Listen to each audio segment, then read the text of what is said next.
Hello everyone, আসসালামু আলাইকুম। আমি আজকে ছোলা বুট ভুনা করব। ছোলা বুট আমি সারারাত ভিজিয়ে রেখেছিলাম। আর এক দুপুরের মতো ভিজিয়ে রেখেছিলাম। বুটগুলা দেখেন কত সুন্দর ভিজে ফুলে গেছে। একদম খোসাগুলা ছেড়ে গেছে। সারারাত আর এক দুপুর যদি বুট ভিজিয়ে রাখেন তাহলে বুট বেশি সিদ্ধ করতে হবে না। বুট এমনি দেখবেন যে অনেক সুন্দর ভিজে ফুলে গেছে। আর কিছু সময় সেদ্ধ করলেই হয়ে যাবে। বুটের মধ্যে আমি অল্প করে পানি দিব আর ২ টা আলু দিব। আর সামান্য একটু হলুদের গুঁড়া দিয়ে আমি বুট সেদ্ধ করে নেব। বুট সেদ্ধ করে চুলায় থেকে আমি নামিয়ে নিয়েছি।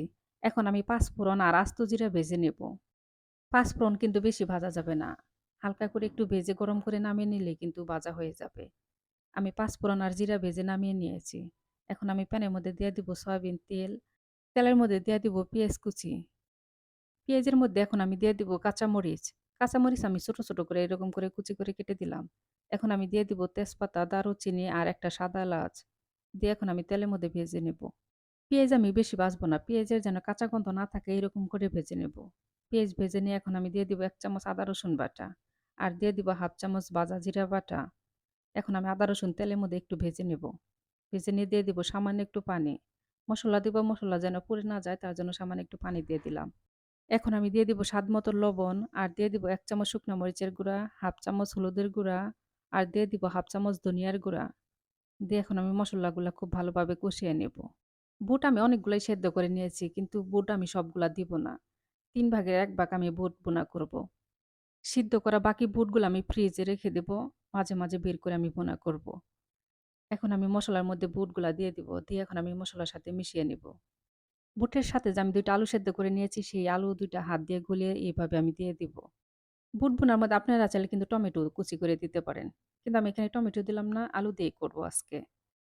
এখন আমি আলু মসলার সাথে খুব ভালো করে মিশিয়ে নিব। বুটের মধ্যে আলু দিবার পরে বুট বোনা একদম শুকনা, শুকনা হয়ে গেছে। তাই আমি একটু সামান্য পানি দিয়ে দিব। আমি যে পাঁচফোড়ন আর আস্ত জিরা ভেজে গুঁড়া করে নিয়েছি আমি কিন্তু সবগুলা দিব না। ভাজা পাঁচফোড়ন আমি সবগুলা গুঁড়া করে নিয়েছি। এখন আমি উপরে দিয়ে দিব ১ চামচ ভাজা পাঁচফোড়নের গুঁড়া। বাকি পাঁচফোড়নের গুঁড়াগুলো আমি রেখে দিয়েছি। অন্যান্য রান্নার মধ্যে ব্যবহার করা যাবে। এই ছোলা বুট বোনা করা কিন্তু খুবই সহজ। আর এই ছোলা বুট বোনা কিন্তু খেতে দারুণ লাগে। আমি এখন উপরে দিয়ে দিব ধনিয়ার পাতা। আমার এই ছোলা বুট বোনা যদি আপনাদের ভালো লাগে তাহলে অবশ্যই আমার ভিডিওতে একটা লাইক, একটা কমেন্ট আর একটা শেয়ার দিয়ে দিবেন। আর এই ছোলা বুট বোনা করতে কিন্তু বেশি সময় লাগে না। খুব অল্প সময়ের মধ্যে ইফতারের আগ দিয়ে বুট বোনা করে নামিয়ে ফেলতে পারবেন। বুট বোনার নিচ থেকে দেখেন একদম পানি শুকিয়ে গেছে। যে পর্যন্ত তেল উঠে না আসবে সে পর্যন্ত আমি এভাবে ভাজতেই থাকবো। দেখেন আমার বুট বোনাটা কত সুন্দর হয়েছে। আমার বুট বোনা হয়ে গেছে। এখন আমি নামিয়ে ফেলবো। সবাই ভালো থাকবেন। আমাদের জন্য দোয়া করবেন। আল্লাহ হাফেজ।